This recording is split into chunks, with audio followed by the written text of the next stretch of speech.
right, show us how it's done, Karlyn. Oh boy, okay.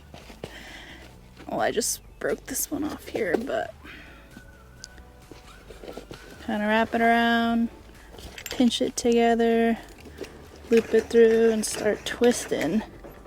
But if you twist too tight, it'll snap off, so then you just tuck those ends down. That's all there is to it. All right. Yeah. Tying rebar. Yeah. What you got going on Monday? I am flying to Fort Knox, Kentucky. So I'm doing an ROTC summer camp training there for about 35 days. And then what are you doing after that? I'm going to Fort Lewis, doing a CTLT. It's a internship basically where I'll shadow a second lieutenant in a medical service unit. Awesome. Yeah, exciting stuff. And then you're starting back at the University of Montana after that, and you'll be a senior. Yep. One more year, and then commission and go in the Army. Ah. As a second lieutenant. Exciting. Yeah. Pretty close, yeah. Yeah. We're excited for you, and thanks for helping out today. Yeah, of course. It's been Let's fun. see you do another one. Another one? All right, not that one. Well, this one's a, what are these called? Adobe's? Adobe's. Adobe one. Just pinch that over here. Give a little twist. Tuck it down. Yeah, Erik said these, that's all those ones need. Oh. Yeah. Don't need. Make you get off easy. Yeah. That one's done. Super proud of Karlyn for doing ROTC in college and having them pay for their college and then to serve our country afterwards. So her grandpa is a veteran, Vietnam veteran, Dennis, that's been helping my dad. And then I was in the Army too, right out of high school. So it helped pay for my college after the Army. So yeah, just proud to serve and proud of Karlyn for stepping up and doing that and getting the benefits of the paying for her college. So, and good luck to her. We're getting going this morning. Erik and I have been trying to square the build site up again. That sometimes goes easy, sometimes not. It seems like this morning is one of those not too easy. And it's long, then it's short, then you move it again, measure, measure, measure. So not a glamorous job, but an essential job to get the strings square. And then once we have that, then we can set the forms to the strings. So we're getting to it. All right. Squaring. Yeah. The first time we did this off raw ground, we squared it without having to adjust it at all. But this time, well, you can see the screw hole. We've had to tweak it a few times. We're getting darn close though. We're about 1.25 inches out of square right now. So we're trying to line it up with the rebar and everything and get it good, and hopefully. If we were within 3/8 of an inch, we'd be happy. Yeah, we haven't. We've set this is the third time we've set these. Set the first one to dig out, the second one to final grade, and both of those were spot on. Yeah. So it would be nice, since this is the one that really matters at the end. Yeah. With the slab. Well, erecting the building. Well, and then erecting the building. Yeah. That's true. Lots of measuring, remeasuring, and then scratching your head of move it 1/4 inch, then it changes that one. So right now we just moved 5/16 both ways on that corner and that corner, and we're going to see what happens.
Well, welcome back to, I have no idea what day of foundation prep it is, but the most important thing is this is the last day of foundation prep.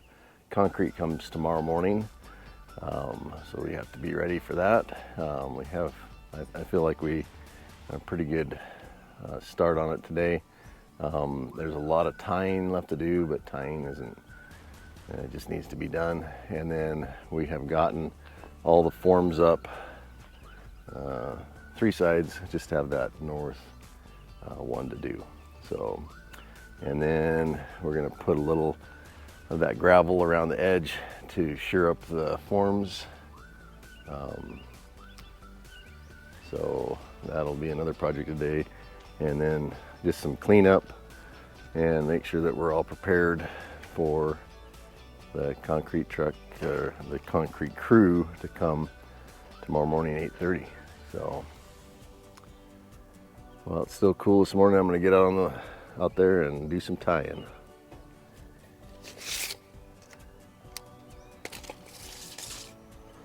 So nothing too special tying, using these rebar ties, and then this tool here, and it is on a swivel. So you put it in this thing, give it a twist, and then push those things down. On every joint we're putting 3, or over, yeah, every lap joint.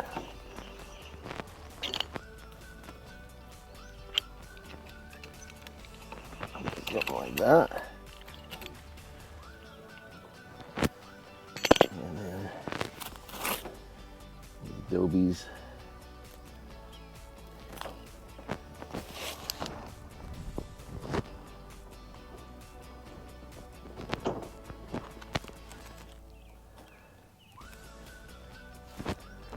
If the dobie lies at a joint, we're counting that as a tie. So.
All right, so I got a call from, or I talked to my concrete guy, and he was reading over our text thread, and he says, tell me about this apron. And he didn't want to pour the same type of concrete on the apron that is going to be exposed to the elements and the freeze and thaw that we have up here. And so we just put this 2x4 in, and so we'll pour up to the 2x4, and then we'll pour the apron a different day with outdoor concrete. So he said that the concrete that's going inside the barn is a different kind of mix than what is intended for outside. The other thing we did is that we left a gap there so the concrete will be able to go down over the edge of the foam, so it kind of seals that foam in. And so that was a little detail that we thought about. Certain spots, the vapor barrier was kind of taut, And so went ahead and just cut that. You can see where I cut it there. So that should enable that concrete to go down and get a good seal around that foam board. Other than that, the forms turned out really well. This is some lumber that I milled myself, so there's a little bit of waviness here and there, but they are all right to height and nice and square. We went in and squared this area, and we were 3/4 of an inch off a square. Of course, the building's going to continue on back behind me, and so that square won't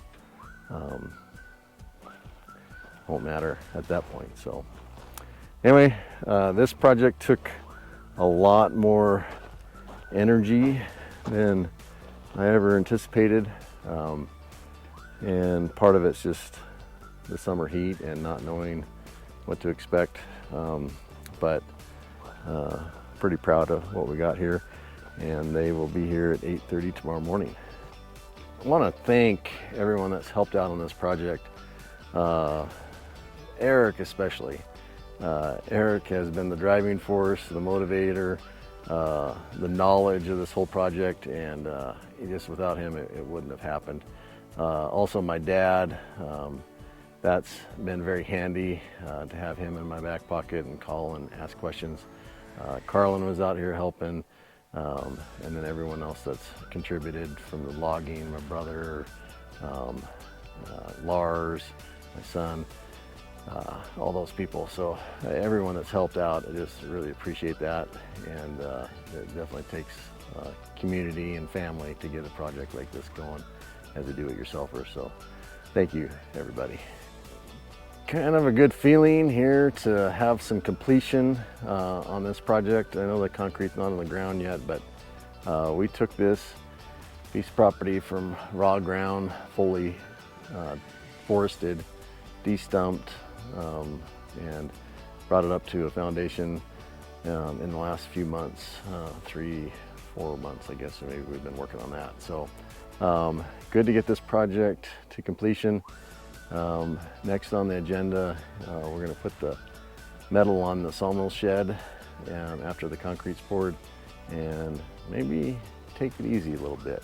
We've been hitting the throttle pretty heavy, and maybe take some time to enjoy summer. So appreciate you watching. Make sure you hit like and subscribe, and we'll catch you with the next video.